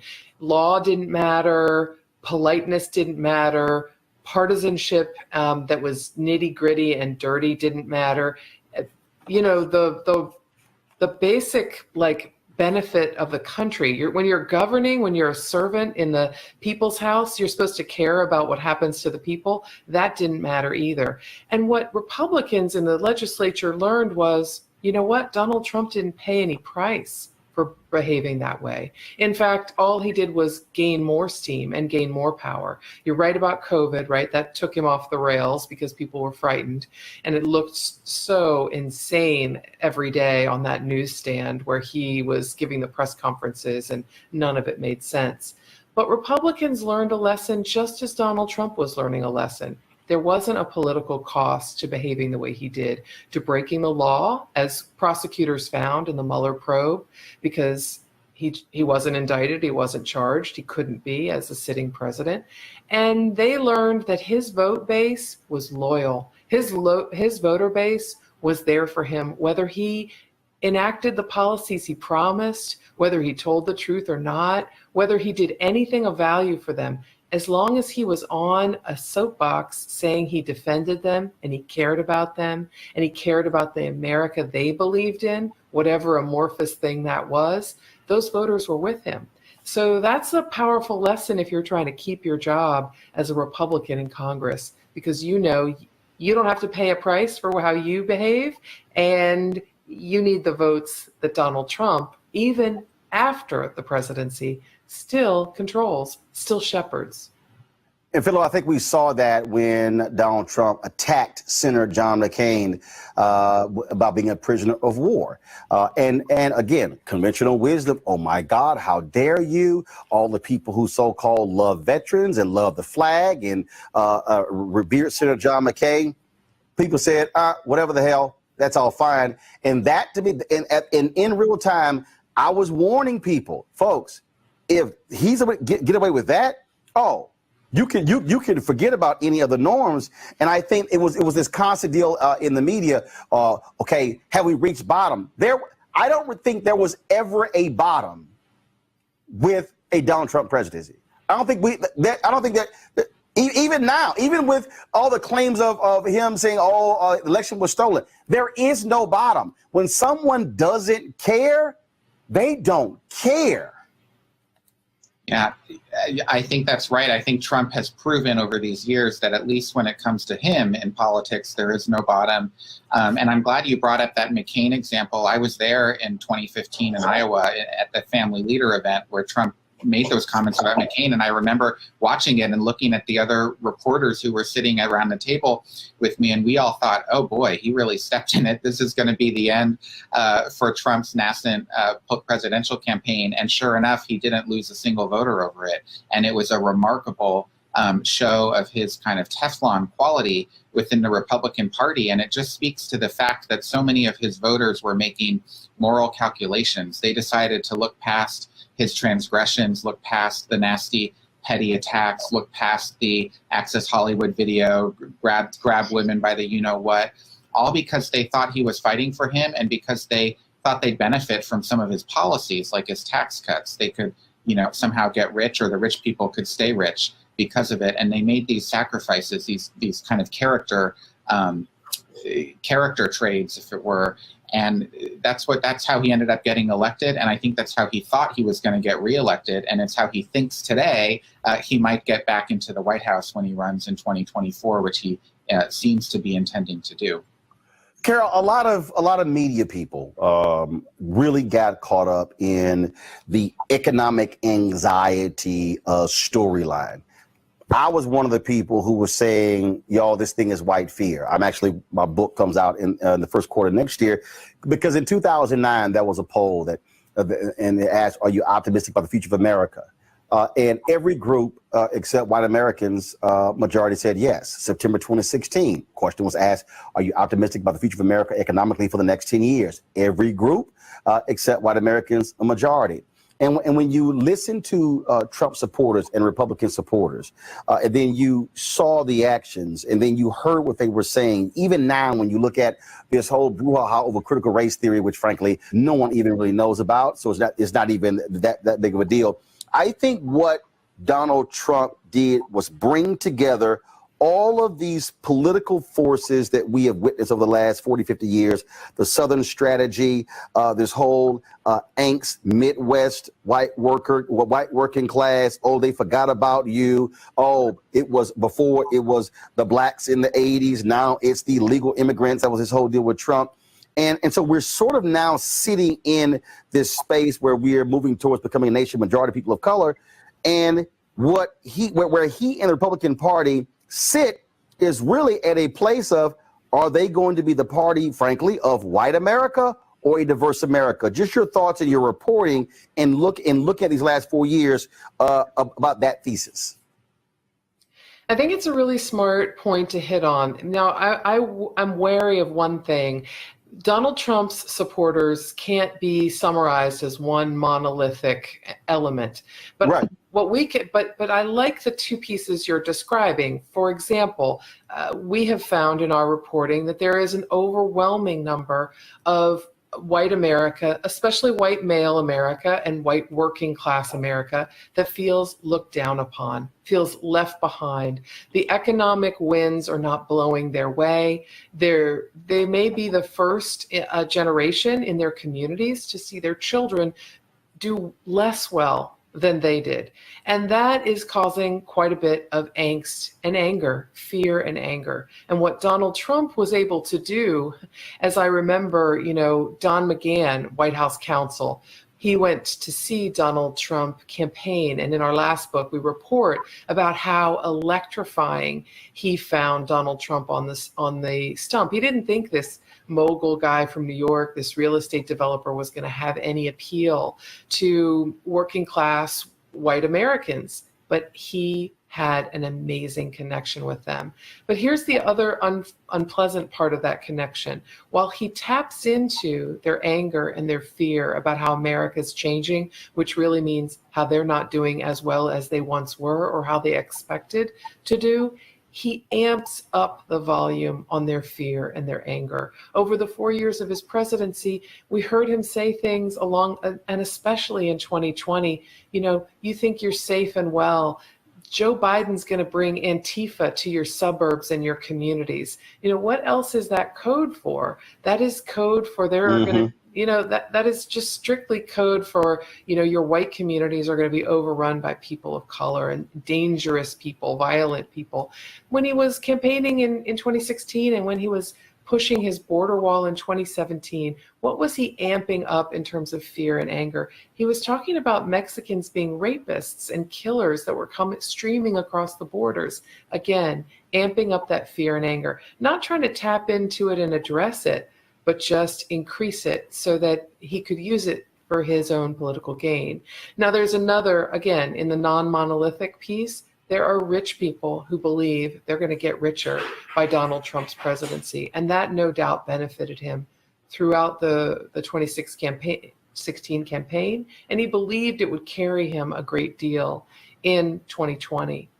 But unfortunately, there were a lot of people worried about whether or not he was going to be able to save them from a crisis, and not sure, in fact, quite convinced otherwise that he wouldn't.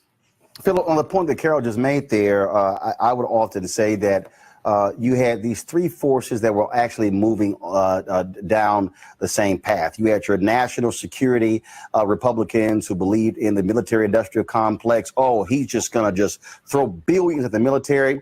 Cool, I'm down with it. Then you had the Grover Norquist Republicans who are all about taxes. Hey, fine, this guy's going to cut taxes. Doesn't matter what else he says, we're good. And then, of course, you had your white working class voters who, in their minds, hey, this guy's going to fight for us, even though when you look at his trade war against China, it screwed dairy farmers. It screwed folks, the soybean farmers, a lot of those same people. And I remember seeing this interview where there were a couple of them who filed for bankruptcy, lost their businesses, and they said, I will still vote for Donald Trump again. And I'm sitting there going, what in the hell are these people thinking? Where they actually lost their family farm and their business, and they still say, I'm going to vote for this guy. And it was just this. Rudy Giuliani, I remember he said, Trump is our last hope. And I obviously being black, look at that whole thing a whole different way than some other different people. And I think that we, as those of us in media, have to force ourselves to get out of the conventional political world and realize that when folks they're going after their hearts, when they're pushing those buttons, those angst buttons, that we have to factor in race, we got to factor in class, we got to factor in all these different things. And when a Trump comes along and goes, hey, I'm just going to blow through it all, and it creates this whirlwind, and people are left to figure out, okay, what's going on here? And I'm sitting here going, it's actually right in front of us if we pay attention to political history and how other candidates used it to their advantage to gain political wins. I think that's right. I mean, you're right to point out the racial elements here. You can't separate politics from all of those other factors. And certainly Trump was a master at, the dog whistle, which was, really more of a bullhorn. I mean, he made no bones about what he was trying to communicate and to whom. The one thing we should keep in mind, though, is that the people receptive to that message did not make up a majority of this country. In fact, even when he won in 2016, he won with 3 million fewer popular votes than Hillary Clinton. And he did not have anywhere near the majority of the votes that were cast in 2016. And then, of course, in 2020, he finished even worse vis-a-vis Joe Biden. So, that is not the majority view in this country, but it certainly is a large part of this country. And Trump was very effective at mobilizing those voters through these sort of coded racial messages. Are the both of you are both of you shocked that even after your book is out, even after these 4 years, that when you see folks like Senator Ron Johnson really holding on to the big lie and these other candidates and they're changing laws, and you're sitting here going, and I think, Carol, it probably goes to what you said earlier. Hey, there's no price to pay. He basically crossed the line. Everybody is cool, so what the hell? let's join him. But are the both of you surprised at what you're seeing, that he continues to dominate the party even though he lost? There's nobody bigger than him right now, Roland, in the Republican Party. He's the standard bearer. If the primary was this week, he would be the Republican nominee for president. He's got that kind of power over voters who still view him almost as a demigod. I mean, let's keep in mind, thousands of them committed a felony almost at his request on January 6th, barged past police, broke into a federal building where there are no trespassing rules, carried weapons as they went. This is not what you're expecting from working class white Americans to start. And obviously, the DC wasn't prepared for this. They had this construct that they weren't expecting these folks to start beating up on police, but they did. And that's a lot of power. Again, I've read some of the white supremacist chat room conversations people had before January 6th. They were talking about dying for their flag and dying for Donald Trump. I don't know how much more powerful a bond there is. You asked if we're shocked. I feel surprised, and I don't, because he had a connection. He made them more upset and more angry, more fearful.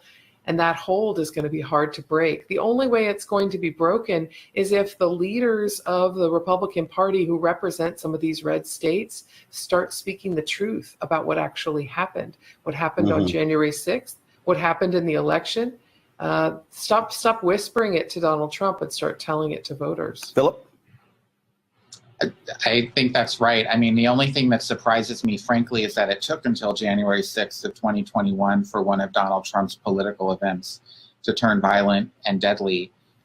We were at a lot of those campaign rallies over the years, and it felt like kindling there. I mean, it felt like at any moment those crowds could erupt in anger and turn their violence on either the media or other people in their communities. And fortunately, that didn't happen very often. I'm just surprised it took until January 6th. I know this may be the next question. I ask all authors this question when they work on books. And I'm sure y'all probably have more than one. If you got two or three, that's fine. What was the wow moment for you in writing this? What was that one piece of research or comment or quote that caused you to literally stop writing and go, wow?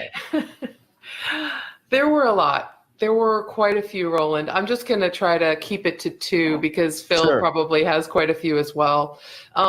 I remember when we were learning that in a meeting, Mark Milley was furious because Stephen Miller was telling the president in June that Black Lives Matter protesters were burning the country down. This is, again, right after George Floyd's death, after some protests outside Washington in that weekend. The tension is building, and Stephen Miller is explaining the country's burning down. These protesters are burning it down. And the chairman of the Joint Chiefs of Staff turned around with all of his shoulder and his arm and said, "You shut the F up, Stephen. You don't know what you're talking about." That's a pretty big thing to say in the Oval Office. Right. The other thing that really surprised me and I had to fight to keep my jaw up was when the president said he had no regrets. Forgive me. When Donald Trump, the former president, told Phil in our interview in Mar-a-Lago that he had no regrets at all, except for one, that he wished he had unleashed active duty military. He wished he had overcome the objections of his Attorney General, his Secretary of Defense, his Chairman of Joint Chiefs Staff, who were constantly stopping this, and he wished he had sicked active duty military troops on Black Lives Matter protesters. Wow. Yeah, that's a wow. Philip?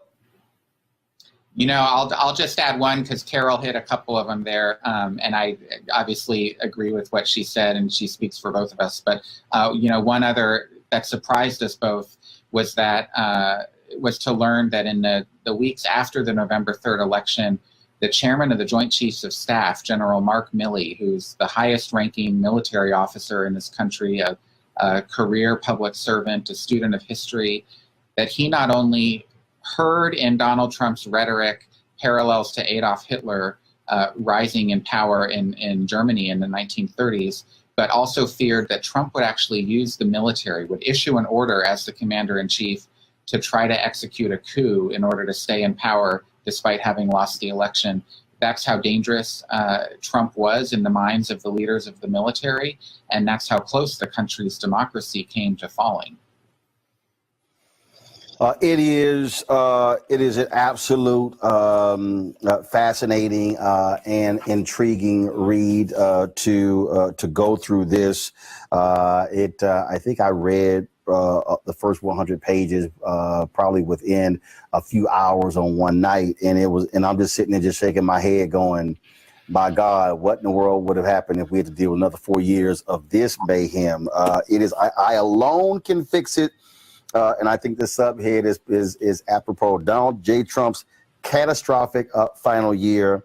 Carol, Philip, I certainly appreciate it. Great job with this book. And folks, definitely check it out. Thank you very much. Thank you, Roland. Thank you, Roland. Folks, back to our Roland Martin Unfiltered video in just one moment.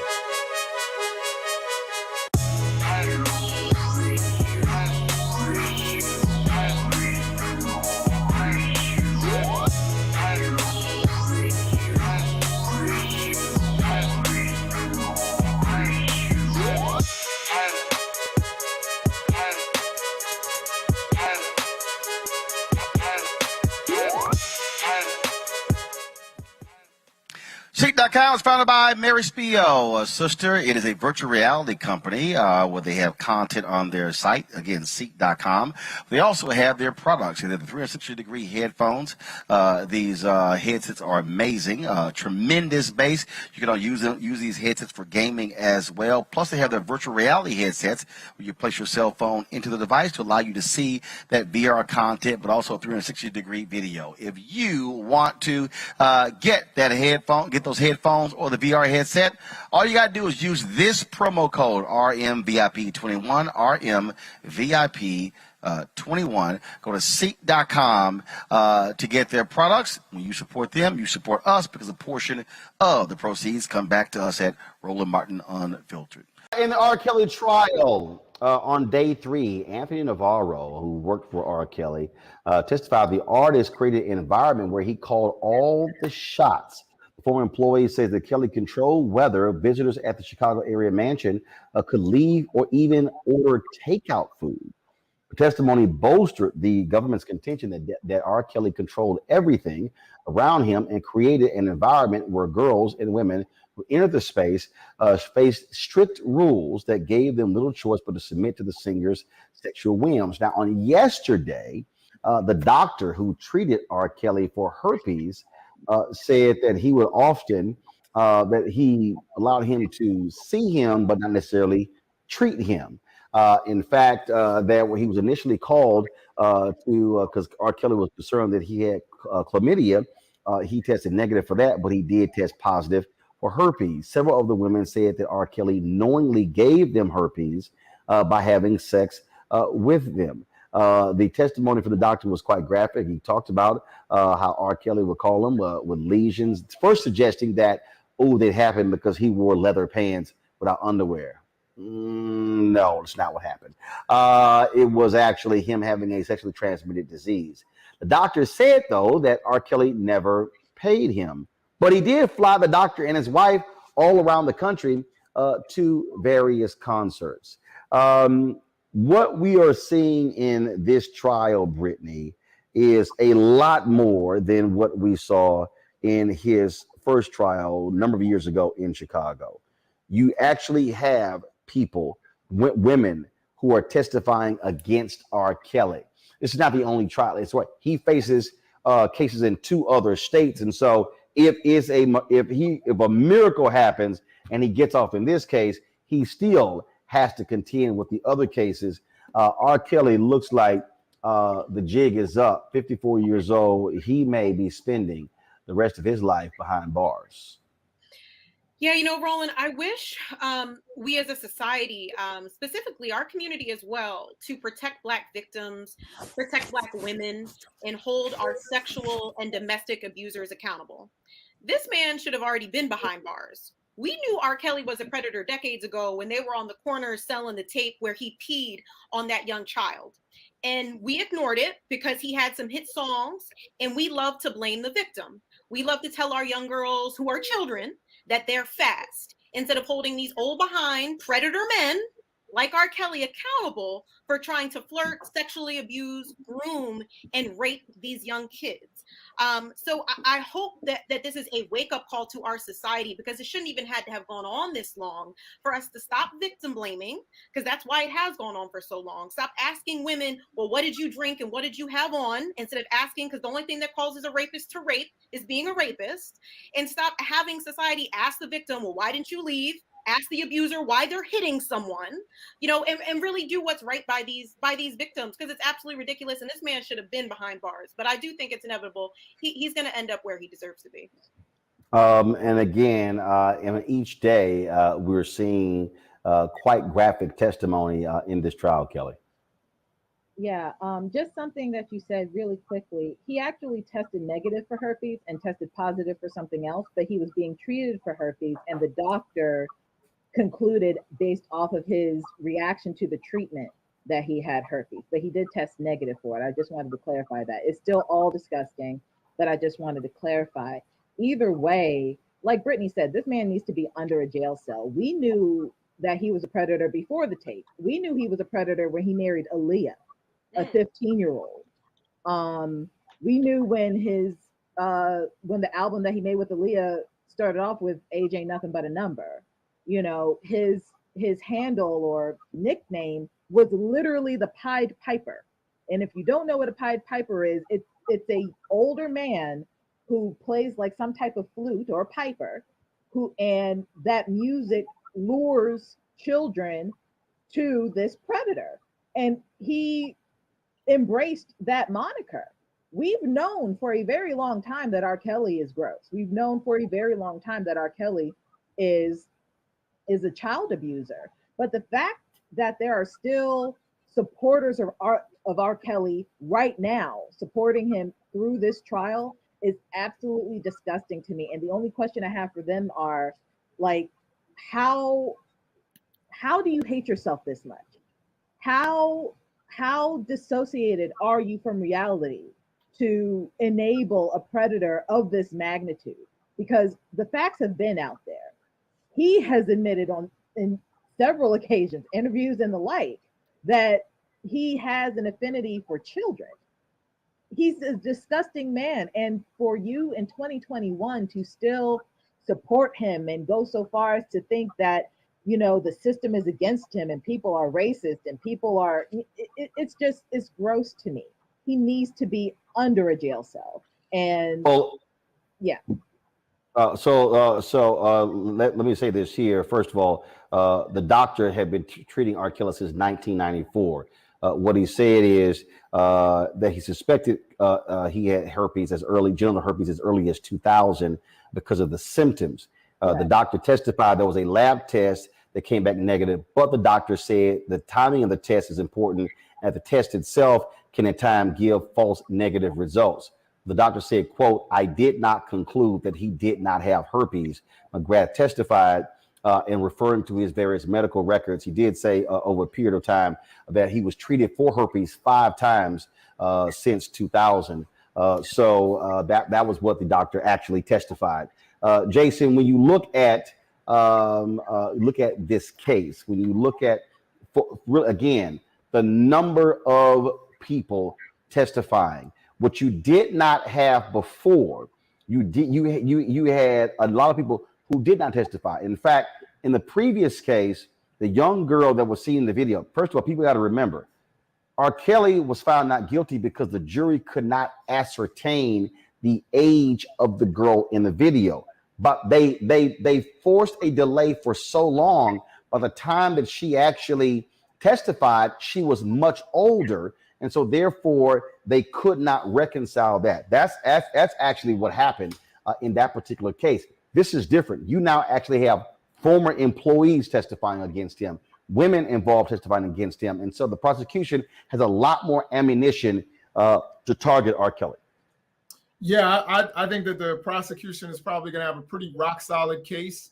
And they're going to have, now the documentaries have been made. I didn't watch the documentaries, but one of the things that I think we, kind of piggybacking off of what Brittany was saying in terms of this being a cultural moment for our people, is that we really need to address, sexual assault and predatory behavior, because it's my understanding, and correct me if I'm wrong, but R. Kelly was a victim of sexual assault of his sister, if I'm not mistaken.